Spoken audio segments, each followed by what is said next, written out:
नमस्कार, बिहार संवाददाता देख रहे हैं आप और मैं हूं आपके साथ साक्षी।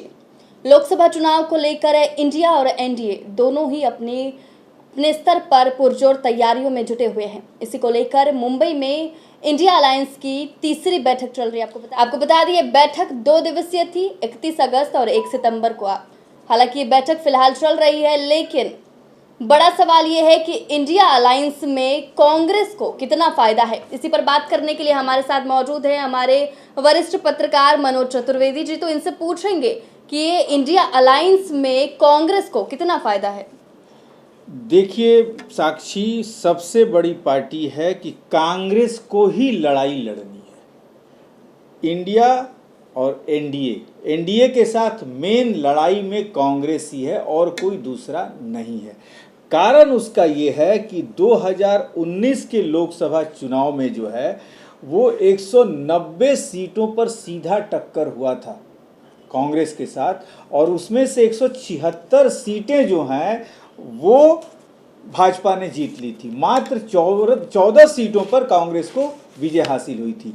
अब आप इसी से समझ जाइए कि लड़ाई जो मेन दिख रही है वो कांग्रेस मतलब कांग्रेस और बीजेपी के बीच में दिख रही है। आप एनडीए और इंडिया मत कहिए, उसको कांग्रेस और बीजेपी की ही ये मेन लड़ाई है। अच्छा, और बड़ा सवाल ये भी है कि 2024 का जो लोकसभा चुनाव होने वाला है, ये एनडीए वर्सेस इंडिया होगा या फिर कांग्रेस वर्सेस एनडीए होगा? नहीं, आप देखिए, 25 अगस्त को राहुल गांधी ने खुद ही कह दिया था, वो भी लद्दाख में थे 25 अगस्त को राहुल गांधी। उन्होंने कहा था कि 2019 में लोकसभा का चुनाव जो है उसमें जो लड़ाई जो है वो कांग्रेस को लड़नी है। ये लद्दाख में राहुल गांधी ने कह दिया था। और जब वो ये कहते हैं कि लड़ाई कांग्रेस को लड़नी है, तो यानी कि लड़ाई कांग्रेस वर्सेस बीजेपी ही होगी। और उसमें जैसा मैंने आपको बताया कि 190 सीटें तो ऐसी हैं जो सीधी टक्कर की कांग्रेस से सीटें हैं। इस पे कांग्रेस वहाँ पर 2 नंबर की पार्टी थी, बीजेपी 1 नंबर की पार्टी होकर चुनाव जीती। तो लड़ाई जो है, आप इंडिया और एनडीए दोनों आप ये कह रहे हैं, इतनी पार्टियां हैं लेकिन उन पार्टियों के पास कोई सांसद नहीं है। मैंने पहले भी कहा है, लड़ाई कांग्रेस यानी कि महागठबंधन और एनडीए के बीच में है। अभी तक मीटिंग में कोऑर्डिनेशन कमेटी जो है वो गठित कर लिया गया है, लेकिन कन्वेनर जो बड़ा मुद्दा है, कन्वेनर का अभी तक कहीं अता पता ही नहीं है कि कौन कन्वेनर है इंडिया अलायंस के। देखिए, आज ये था कि मुंबई की बैठक में कन्वेनर का जो है कौन संयोजक बनेगा इसकी घोषणा कर दी जाएगी। लेकिन शायद अब जो वहाँ लोग हैं बैठे हुए, जो वहाँ पे लोग हैं, वो ये जो मैं आज आपको आंकड़े बता रहा हूँ, ये आंकड़ों को वो देख रहे हैं कि भाई कौन कहाँ किस पर कहाँ 2 नंबर पर था, कौन कहाँ 1 नंबर पर था, किसके साथ सीधा मुकाबला था। ये सब कुछ आंकड़े जुटा कर ही अब अगली बैठक जो होगी उसमें जो हो सकता है कि संयोजक की घोषणा हो। लेकिन उसके पहले कोऑर्डिनेशन कमेटी की जो घोषणा हुई है उसमें करीब 13 पार्टियों से लोगों को रखा गया है, और ये 13 लोग ही जो ये संयोजक का हो सकता है कि नाम प्रस्तावित करें। आंकड़े देखें तो संयोजक जो नीतीश जी सोच रहे थे कि आज घोषणा हो जाएगी संयोजक की, वो नहीं हुई। लेकिन जिस तरीके से मोदी जी बार बार झटका दे रहे हैं इंडिया अलायंस को, जिस तरीके से उन्होंने स्पेशल सत्र बुलवाया है, तो ऐसे में क्या लगता है उन्हें चौथी मीटिंग करने का मौका दिया जाएगा? अब चौथी मीटिंग जब भी होगी साक्षी, वो 1 महीने के बाद ही होगी। लेकिन मेन हम चर्चा जो कर रहे थे कि मैंने 90% जो 80% सीटें मान लीजिए जो बीजेपी के पास है, वो 4 से 5 राज्यों में है। अब जैसे मैं आपको आंकड़े बता दूं, और आंकड़े हम स्क्रीन पर भी दिखाएंगे, वो आंकड़े मध्य प्रदेश, गुजरात, राजस्थान, महाराष्ट्र, कर्नाटक, असम को भी ले लीजिए आप, तो जहां की मान लीजिए मध्य प्रदेश में 29 सीट है, 29 सीट में 28 सीट भाजपा के पास है साक्षी। गुजरात में 26 सीटें भाजपा के पास है, राजस्थान में 25 में 24 है, महाराष्ट्र में 48 में 14 सीटें भाजपा के पास है, कर्नाटक में 20 है, छत्तीसगढ़ में 9 सीटें भाजपा के पास हैं। तो इस तरीके से आप देख लीजिए तो सीटें कहाँ कहाँ सबसे ज़्यादा हैं। यूपी देख लीजिए, यूपी में जो है 2019 में 50% से ज़्यादा वोट जो है वो भाजपा लाई थी। गुजरात में सब क्या कहा जाएगा, गुजरात में भी वही परिस्थिति है। तो ये सब आपको जैसा आप देख रही हैं आंकड़े जो हैं, ये कांग्रेस को बड़ी मेहनत करनी पड़ेगी इसमें, क्योंकि सीधी टक्कर, कांग्रेस भी वही सीट देगी जहां पर वो तीसरे या चौथे नंबर पर पहुंची होगी। कोई भी बड़ी पार्टी हो वो अपनी सीट तभी शेयर करती है, वो भी उस लोकसभा क्षेत्र से जहां वो तीसरे नंबर पे हो।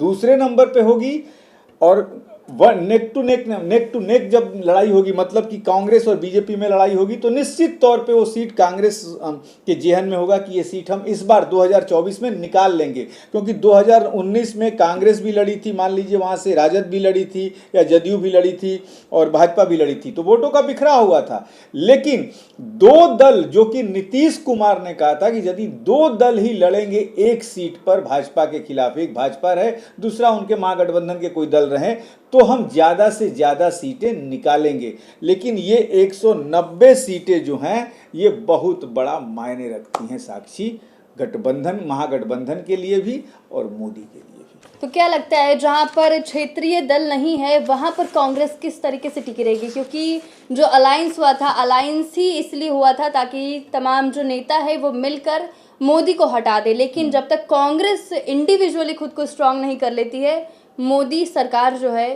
थोड़ा मुश्किल है कांग्रेस के लिए। लेकिन वो किस तरीके से काम कर रही है? देखिए, क्षेत्रीय दल हर जगह है, हर स्टेट में क्षेत्रीय पार्टियां हैं। हमारे पास जितने स्टेट हैं उनमें हर जगह में, चाहे नॉर्थ ईस्ट से लेके आप साउथ इंडिया पकड़ लीजिए, चारों तरफ क्षेत्रीय पार्टियां हैं। लेकिन क्षेत्रीय दल, कल भी हमने अपने चर्चा में कहा था कि क्षेत्रीय दल दबाव बनाएंगे। अब कांग्रेस के जो थिंक टैंक है उन्हें ये बात सोचनी है कि हम कितनी सीटों पर कहां कहां लड़ें। सबसे बड़ी बात ये होगी। अब 190 सीटों की जो बात आ रही है, 190 सीटों पर तो कांग्रेस की सीधी टक्कर है। क्षेत्रीय दल कहेंगे साहब इस बार हम वहां से लड़ेंगे, तो कांग्रेस को वहां से हटना होगा। हो सकता है क्षेत्रीय दल वहां से जीत जाए कोई, तो होगा क्या कि जब क्षेत्रीय दल यदि ज्यादा मजबूत होंगे तो फिर कांग्रेस को पत्ता साक्षी नहीं देंगे। फिर कांग्रेस का जो हो रहा है कि पीएम कौन बनेगा, कैसे होगा, राहुल गांधी के नाम को प्रस्ताव किया जा रहा है। क्षेत्रीय दलों का ज़्यादा मजबूत होना फिर एक तरीके से आप कह लीजिए कि वो ब्लैक मार्केटिंग, ब्लैक करने लगते हैं कि साहब हमको आप ये मंत्रालय दीजिए, हमको ये दीजिए। इसीलिए बड़ी पार्टियां ज़्यादा से ज़्यादा सीटों पर लड़ना चाहती है। कांग्रेस कहेगी, कम से कम कांग्रेस चाहेगी कि हम 350 सीटों पर लड़ें। भाजपा भी चाहेगी हम 350 सीटों पर लड़ें कि हम 200 से 225 तक पहुंच जाएं। क्योंकि लेकिन जिस तरीके से कर्नाटक चुनाव जीती है कांग्रेस, हाँ, उनका मनोबल जो है बहुत ही हाई लेवल पे पहुंच गया है। बिल्कुल। तो उनको कहीं ना कहीं लगता है कि वो जो भी विधानसभा चुनाव है आगामी, वो उनको भी जीत लेंगे। अब देखिए, मैं आपको बता दूं कि कर्नाटक में जो है 50% वोट से ज़्यादा जो है पिछली 2019 में भाजपा को मिला था और उसे 22 सीटें कर्नाटक में मिल गई थी। अब भाजपा को अपना ये वोट बैंक बचा के रखना होगा। भाजपा के लिए भी ये है, भाजपा के लिए भी परिस्थितियां बड़ा वो नहीं है कि आए थाली सजी सजाई है और हम खा लिए। 2024 का चुनाव जो है और ये 190 सीटें जो हैं साक्षी, ये तय कर देंगी किसी भी पार्टी का भविष्य। 190 सीटें ही तय कर देंगी। लेकिन भाजपा के पास तो अकेले ही 301 सांसद हैं, उनके पास तो बहुमत वैसे भी है। देखिए 301 सांसद तो आप देख रही हैं, 301 सांसद है, लेकिन 190 जो ये सीटें हैं ना, वो उस जगह पे हैं जहां पे चुनाव होने वाले हैं साक्षी। 4 स्टेट ऐसे हैं, एमपी राजस्थान, 4 स्टेट ऐसे हैं कि एमपी राजस्थान और गुजरात भी शायद है उसमें। तो ये सीटों को बरकरार रखना भाजपा के लिए कड़ी चुनौती है। और यदि इंडिया गठबंधन, जैसा लग रहा है साक्षी, यदि मजबूत रूप से मैदान पे जमीनी स्तर पे उतर जाता है तो बीजेपी के लिए मुश्किल तो निश्चित तौर पर खड़ी होगी। और जिस तरीके से राहुल गांधी लीड कर रहे हैं, तो क्या लगता है राहुल गांधी अगर लीड करेंगे तो क्या कांग्रेस मजबूत हो पाएगी? देखिए, राहुल गांधी कांग्रेस को नुकसान पहुंचा रहे हैं। राहुल गांधी जो है, राहुल गांधी को जो वरिष्ठ नेता हैं तमाम दलों में, वो अभी प्रधानमंत्री का उम्मीदवार नहीं मानेंगे। राहुल गांधी कांग्रेस को लीड कर सकते हैं, अभी राहुल गांधी इंडिया को लीड नहीं कर सकते हैं। सबसे बड़ी बात यही है कि कोई भी जो ये इंडिया बना है, इसके दल के राहुल गांधी यदि लीड करेंगे तो ममता बनर्जी के भतीजे अभिषेक बनर्जी में क्या कमी है, समन्वय समिति में वो शामिल है। आपके राघव चड्ढा में क्या कमी है, फिर और स्टालिन में क्या कमी है। तो लीड करने वाला हर जो नेता है इसमें वो अपनी पार्टी को लीड कर सकते हैं। जब सीटें लोग जीत के आएंगे 2024 में, आंकड़ा 2070-72 का जो है वो आ जाएगा, उसके बाद ही होगा कि भाई अब देश को कौन लीड करेगा। जिसके पास ज़्यादा सीटें आएंगी वो उसका हो सकता है कि प्रधानमंत्री बने, समन्वय समिति जो बनेगी उसके जो अध्यक्ष बनेंगे वो कोई रास्ता निकालेंगे।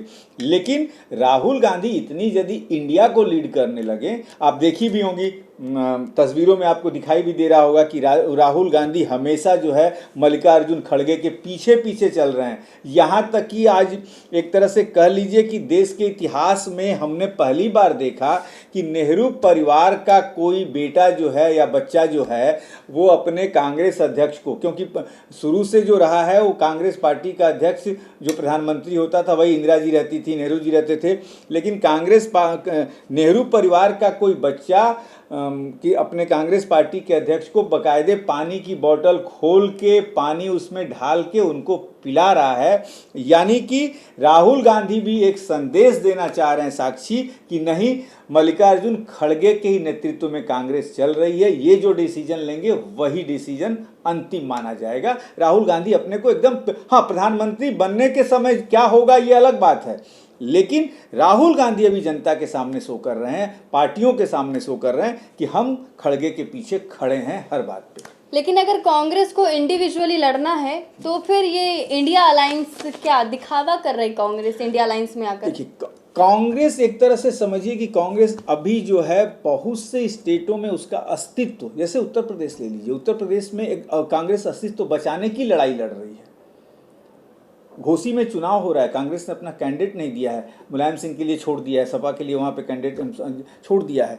तो कांग्रेस बहुत से राज्यों में अस्तित्व की लड़ाई लड़ रही है।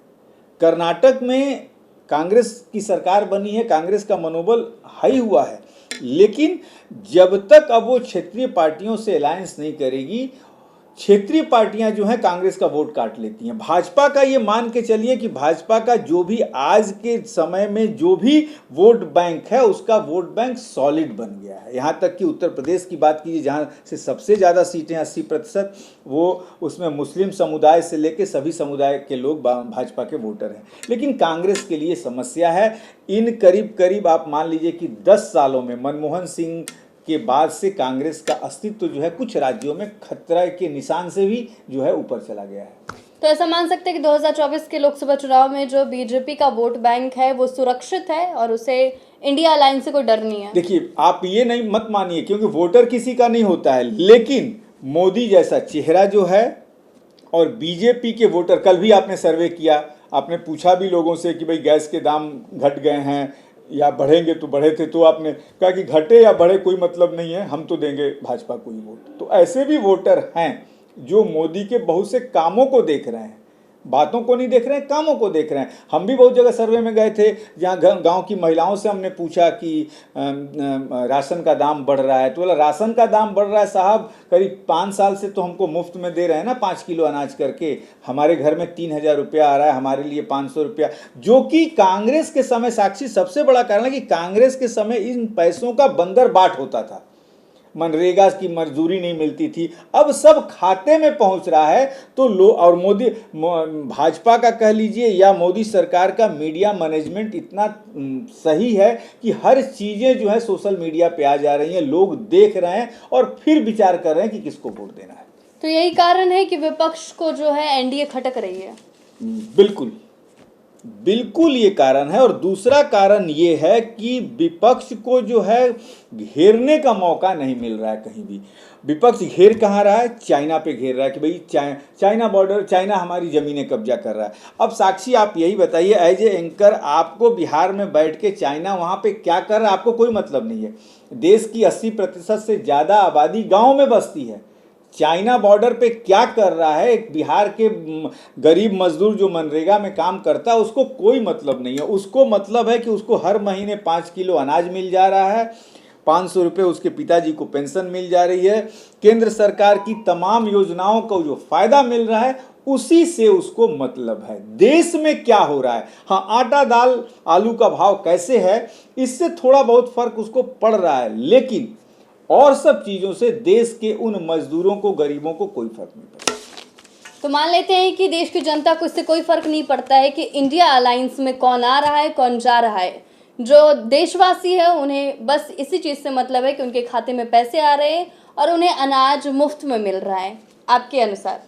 बिल्कुल बिल्कुल, जितना हमने जो अभी गांव के इलाकों में हमने लोगों से मिला, बिहार में पंचायत चुनाव हुआ, फिर पिछले साल के 2020 के हम विधानसभा चुनाव को भी हमने देखा, तो लोगों को बहुत सी सिर्फ बेसिक चीज़ों से मतलब है। आटा दाल चावल का भाव क्या है, रास्ते उनके यहाँ तक पहुँचे हैं कि नहीं, नाली गली साफ है या नहीं, इससे आगे साक्षी कोई मतलब नहीं है, खास करके जो गांव की परिस्थिति बिहार की है।